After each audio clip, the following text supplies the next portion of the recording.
Hello guys, আশা করছি তোমরা সকলেই ভালো আছো। আলহামদুলিল্লাহ, তোমাদের দোয়ায় আমিও অনেক ভালো আছি। তো চলো আজকে আমরা একটা আইডি রিয়াকশান দেব।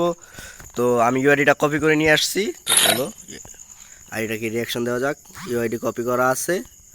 তো চার্জ, ওকে। আইডির নাম দেখতেছি জান্নাত। তো চলো ভিতরে ঢুকি। ও মাই গড, আমরা আইডিতে ঢোকার সাথে সাথে দেখতেছি ওর স্থির লেভেলের একটা অ্যানিমেশন নাই। তো গাইস, আমরা দেখতে পাচ্ছি সিএসএ প্রায় 30 বার, সরি 3 বার, এবং কি একবার মাস্টারও চলে গেছে। ও মাই গড, একদম রাশার প্লেয়ার। তো আমরা যখন বিয়ারে চেক করতে যাই, বিয়ার, ও মাই গড, পাক্কা 20 বার। ও না, 2 বার। তো চলো 2 বারে হিরিক। তো ওর যদি কেউ ডো পার্টনার হতে চাও, তাহলে ওর ইউআইডি আমার কমেন্ট বক্সে দেওয়া আছে। তো তোমরা সবাই যে উড়া দুরা ইউআইডি দিয়ে চার্জ করে অ্যাড পাঠাও অ্যান্ড ডো পার্টনার হয়ে যাও। তো আজকের জন্য এই পর্যন্তই। আপুটা অনেক ভালোই গেম প্লে করে। তো সবাইকে জানাচ্ছি বাই বাই, টাটা, আল্লাহ হাফেজ।